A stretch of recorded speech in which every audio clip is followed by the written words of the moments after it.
आर्थिक सबलता और धन की प्रबलता कौन नहीं चाहता।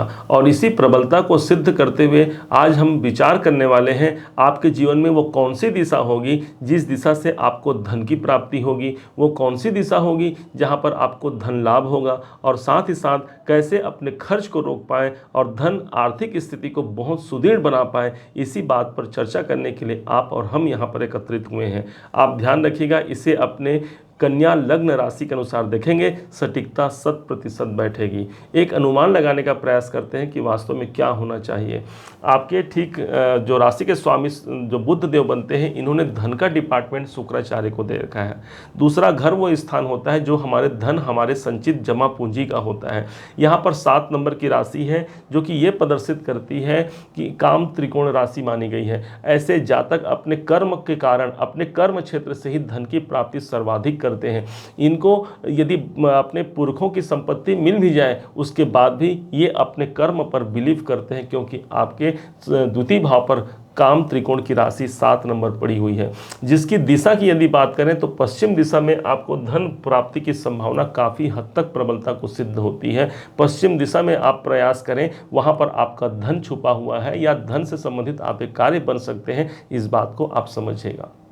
ये हो गई धन की दिशा। अब भाई धन तो हमें प्राप्त हुआ, लाभ की दिशा कौन सी हो गई? क्योंकि याद रखिएगा, धन अलग हो गया, लाभ अलग हो गया। मान लीजिए ये पेन हमने खरीदा 20 रुपए का, इसे हमने जब बेचना चाहा तो ये 20 रुपए का पेन 20 रुपए में बिका, ये हमारा धन हो गया। लेकिन 20 रुपए का पेन 25 रुपए या 30 रुपए में बिकता है जब, तो ये होता है लाभ। और लाभ का स्थान ये, मतलब एक्स्ट्रा इनकम हमें प्राप्त होना चाहिए, तभी हमारा आज के जो कलयुग में जो खर्चाएं चल रही हैं वो निरंतरता से हमें उसका वहन कर पाएंगे।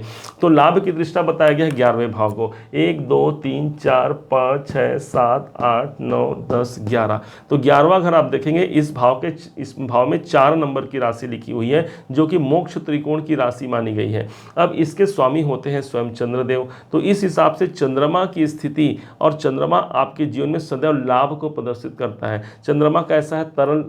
तरलता को प्रदर्शित करने वाला ग्रह है। मतलब आपके जीवन में सदैव एक दिशा होगी, वो दिशा होगी उत्तर दिशा, जिस दिशा में आप अधिक लाभ प्राप्त कर सकते हैं। अब प्रश्न ये उठ सकता है आपके मन में कि भाई धन लाभ की जो स्थिति बन रही है, इसे हम अपने जन्म स्थान से देखें या वर्तमान में जहां रहते हैं वहां से देखें। इसके लिए एक सीधा सा एक लॉजिक आप ये समझिएगा कि यदि आप लंबे समय से जिस स्थान पर हैं उसी स्थान से आप अपने इस धन लाभ की स्थिति को आप देखिएगा। यदि आपका जन्म स्थान से आप देखेंगे तो अनुकूलता ज़्यादा बैठेगी, अन्यथा आप अधिक लंबे समय तक किसी एक स्थान पर अभी वर्तमान में आपका जो पता होगा वहाँ से आप देखेंगे, वो दिशा आपके धनदायक और लाभ की दिशा होगी। पुनः फिर से बता देते हैं आपको, पश्चिम और उत्तर दिशा आपके धन लाभ की दिशा होगी। अब इसे अपने जीवन में किसी भी कार्य में इसका आप यूज़ कर सकते हैं। इन दोनों दिशाओं को हमेशा आपके कार्य सिद्धि के लिए भी अनुकूलता होगा। अब जब ये जानना होगा आपको कि भाई मेरे पास धन की स्थिति क्या होगी, धन मेरे पास कब आएगा, धन मेरे पास कब जाएगा, इसको जब आपको देखना होगा तब आप देखेंगे आपके द्वितीय की स्थिति को कि वर्तमान गोचर में क्या, क्योंकि आपका बर्थ चार्ट तो हमारे पास नहीं है। बर्थ चार्ट में जो आपके दो धनेश हैं शुक्र, उनकी स्थिति इस बात को ज़्यादा सटीकता से प्रमाणित करेगी। हमारे पास चूंकि सिर्फ ये नंबर है, नंबर अर्थात ये भाव है, और ये भाव और ये राशियों के माध्यम से हम आपको बताने का प्रयास करते हैं। जैसे कि आपको जानना है कि आज की मेरी स्थिति अभी वर्तमान में धन का जो प्रभाव है वो क्या चल रहा है। इसके लिए आपको देखना होगा शुक्र का ट्रांजिट। शुक्र जहाँ जहाँ गोचर वश जाएंगे आपके पैसे वहाँ जाएंगे, इस बात को ध्यान रखिएगा। तो शुक्र देवता अभी 3 नवंबर से कन्या राशि में प्रवेश कर चुके हैं और 29 नवंबर तक रहेंगे। तो कन्या राशि मतलब कि 6 नंबर, तो आपके स्वयं लग्न पर ही इस समय पर आपके धनेश चल रहे हैं। तो ये इस समय पर धन प्राप्ति का सोर्स कौन हो गया? हम स्वयं सोर्स हो गए। माध्यम कौन हो गया? तो हम ही माध्यम हो गए, जहाँ पर हम धन प्राप्त अपने द्वारा, अपने कर्मों के द्वारा इस समय पर आप ज़्यादा करेंगे। हो सकता है इस समय पर जो धन आपके व्यय हो वो अपने खर्चों पर आप ज़्यादा व्यय कर सकते हैं, क्योंकि इस भाव से लेकर के यदि धन भाव से गिना जाए तो लग्न हमारा 12वां घर आता है। तो इस समय पर स्वास्थ्य पर भी आपको नियंत्रण रखने की आवश्यकता है, क्योंकि स्वास्थ्य जनित परेशानियों पर भी छोटे मोटे व्यय हमारे हो सकते हैं। इसी प्रकार से पूरे कार्यकाल को आप जान सकते हैं कि आगामी 1 साल कैसा होगा, 10 साल कैसा होगा, 20 साल, 50 साल, जितना कभी आप निकालना चाहें, उस वर्तमान गोचर को देख करके आप अपनी आर्थिक क्षमताओं को जान सकते हैं और कब मेरे पास पैसा आएगा, कब जाएगा, इसे आप जान सकते हैं। हालांकि इसके पूरे सन 2024 आने वाले 2024 में जनवरी महीने में इसका हम एक बार निकालते जरूर हैं, उसको आप जरूर देखिएगा। इस 2023 का हमने ऑलरेडी निकाल रखा है। 2023 के या 2023 के जनवरी या फरवरी में ये वीडियो हमने बनाया था, उसे आप देखिएगा तो आपको सारा क्लियर हो जाएगा कि धन की स्थिति क्या है। अभी हमने समझा आपके लिए ये। अब धन प्राप्ति के माध्यम कौन होंगे?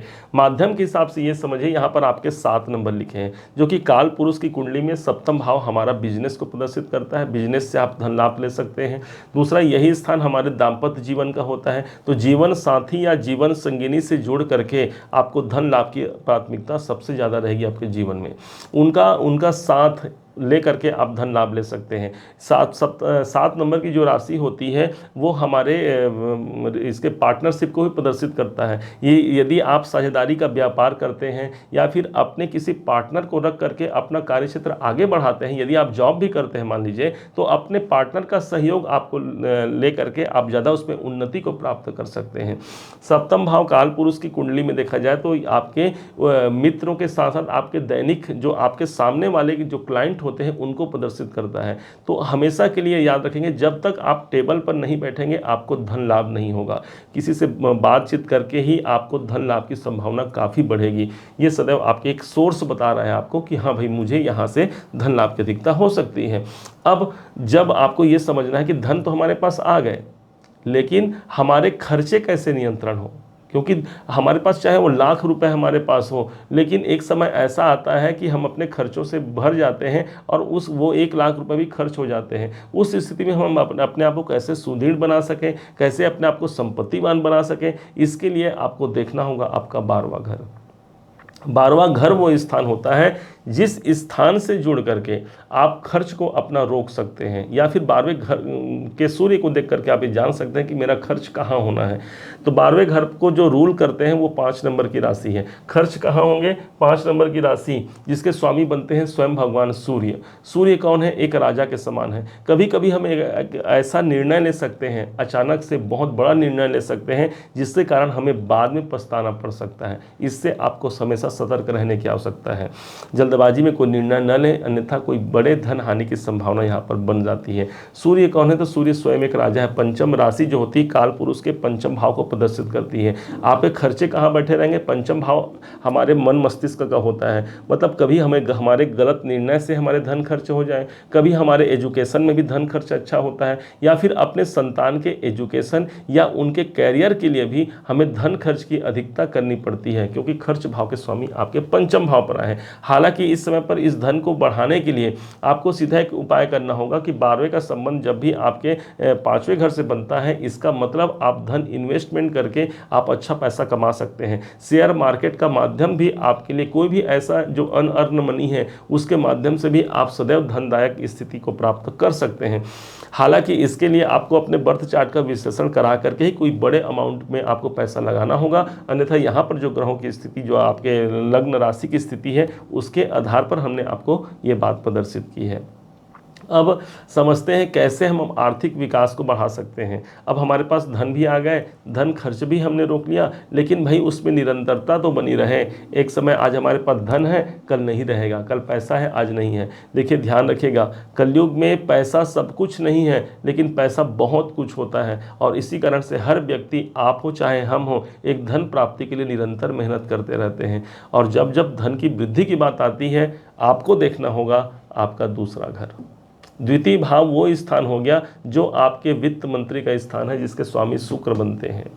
शुक्र की दिशा पर आप फोकस कीजिए, 7 नंबर की दिशा पर फोकस कीजिए। वो स्थान आपके धन को वृद्धि करेगा। संचित धन आपको वहाँ रखना है। 7 नंबर हमने कहा ये काम त्रिकोण की राशि है। और पश्चिम दिशा, अपने घर में कोई पश्चिम दिशा पर कुछ धन का एक पोटली आप बना सकते हैं। और धन की पोटली, क्योंकि शुक्र हमारा स्वयं धन है, लाल कपड़े में कुछ सिक्के पैसे वगैरह रख करके उसका रोली कुमकुम चंदन इत्यादि से पूजा कर दीजिए आप दिवाली के दिन, या फिर किसी शुक्ल पक्ष के गुरुवार के दिन और उसे अपने पश्चिम दिशा में कुछ टाइम के लिए छोड़ दीजिए, कम से कम 1 हफ्ते या 1 महीने तक। उसके बाद उसे ला करके अपने तिजोरी में रखिए। देखिए वहाँ से आपको धन की वृद्धि का एक सोर्स नज़र आ सकता है।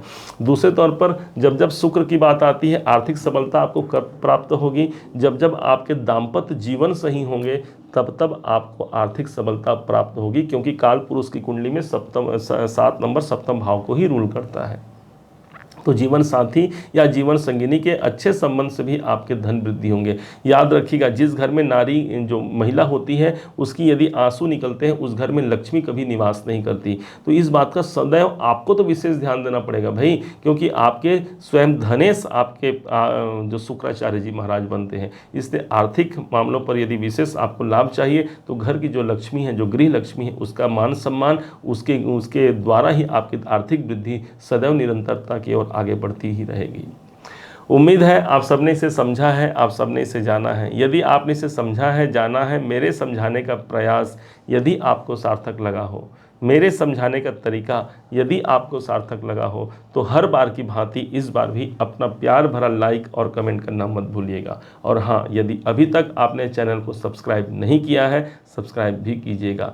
पुनः एक बार फिर धन के अधिष्ठात्री माँ लक्ष्मी आप पर सदैव कृपावान रहे, इन्हीं मंगल कामना के साथ। जय माता लक्ष्मी।